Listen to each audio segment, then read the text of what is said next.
এই তো চলে আসলাম শীতের সকালে আপনাদের সাথে। সকাল থেকে স্টার্ট করে দিলাম রান্না বান্না। আসসালামু আলাইকুম, কী অবস্থা সবার, কেমন আছেন সবাই? আশা করি সবাই খুব ভালো আছেন, আল্লাহর রহমতে আমিও ভালো আছি।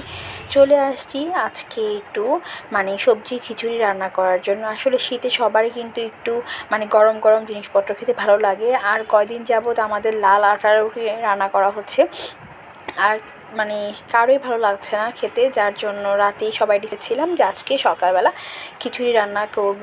তো আমি রাতেই সব কিছু কেটে রেখেছিলাম, তো সকালবেলা সুন্দর ধুয়ে বসিয়ে দিয়েছি। আমি সবজি বলতে শুধু আপনার ফুলকপি আর আলুই নিয়েছি, আরও কিছু ছিল সেগুলো আমার ভালো লাগে না, যেমন মূলা ছিল, সিম ছিল। সো আমি ওগুলো দিতে পছন্দ করি না, যার জন্য জাস্ট এই দুই পদ দিয়েই আমি রান্না করেছি। তো আসলে শীতকালে কিন্তু সবারই একটু অন্যরকম খাবার খেতে ইচ্ছে করে। তো আমার হাজব্যান্ড বলছিল যে সকাল সকাল আজকে একটু খিচুড়ি রান্না করার জন্য, তো আমি রান্না করে ফেলেছি। রান্না করার পরে আমরা সকালে নাস্তা খেয়েই চলে আসলাম দুপুরে রান্না করার জন্য। তো আসলে দুপুরের আয়োজনটা আজকে একদমই সিম্পল ছিল। তো আমি আজকে একটু লতি রান্না করব, তো এই জন্য আমি একটু বেশি করে আপনার পেঁয়াজের মধ্যে রসুন বাটা দিচ্ছি, কারণ লতি কিন্তু একটু গলা ধরে।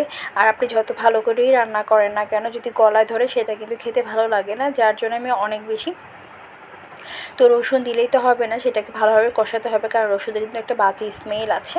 তো তারপর আমি দিয়ে নিয়েছি মরিচের গুঁড়া, আর আমি এখানে মোটামুটি ভালোই মরিচের গুঁড়া দিয়েছি, কারণ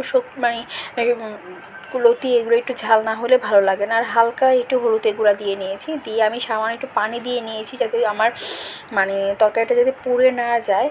আর যাই হোক, রান্না করতে করতে আপনাদের সাথে আমার কষ্টের কথাগুলো শেয়ার করি।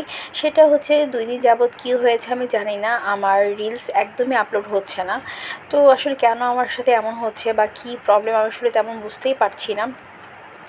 যদি কেউ বুঝে থাকেন প্লিজ আমাকে কমেন্টসে একটু জানাবেন।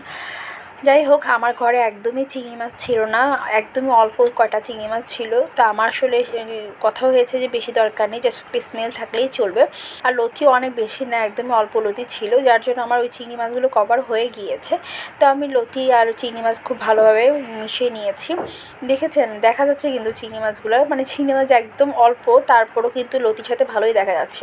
তো যাই হোক, আমি লতিগুলোকে খুব ভালোভাবে আগে কষিয়ে নিয়েছি। তো কষানোর পর আমি জাস্ট 1 কাপ পানি দিয়ে নেব। তো 1 কাপ পানি দিয়ে আমি জাস্ট এগুলোকে অল্প আছে রান্না করে নিয়েছি, এবং আমার লতির রান্নাটা খুবই সুন্দর হয়েছে, খেতেও মাশাআল্লাহ খুবই ভালো হয়েছে। যাই হোক, তারপর চলে আসলাম ছোটো মাছে আজকে রান্না করব। কাচকি মাছ ছিল ফ্রিজে কিছু, তো বরফই ছুটাতে পারছিলাম না, তো অনেকক্ষণ এগুলোকে ভিজিয়ে রাখার পর। আর কাচকি মাছ কিন্তু খেতে মজা হলে কী হয়েছে, এগুলো বাছতে খুবই বিরক্ত লাগে আমার, কারণ এগুলোর মধ্যে কিন্তু অনেক ময়লা থাকে। তারপর আমার বাছা হয়ে গিয়েছে, আমি সামান্য লবণ দিয়ে এগুলোকে খুব ভালোভাবে ধুয়ে নেব, ভালোভাবে কষলিয়ে নিচ্ছি, যাতে এগুলোর যে ময়লা থাকে সেগুলোকে ভালোভাবে চলে যায়। তো আমি ভালোভাবে এগুলোকে সুন্দরভাবে পানি দিয়ে আরও কিছুক্ষণ ধুয়ে নিয়েছি। আর আমি তো মাছ মাংস এত বেশি ধুই যে আমার এগুলো সব সাদা হয়ে যায় আমি না এটা স্বাদ কি চলে যায় কি না, আসলে আমি খুব বেশি ধুয়ে ফেলি। তো তারপরে মাছটাকে আমি হাতে মেখিয়ে বসিয়ে দিয়েছি চুলাতে। তো চুলার থেকে হওয়ার পর আমি নামিয়ে ফেলেছি, এবং দেখেন কত সুন্দর হয়েছে খেতে, কিন্তু মাশাআল্লাহ খুব ভালো হয়েছে। কিন্তু ধনিয়া পাতা ছিল না, যার জন্য এভাবেই রান্না করে ফেললাম।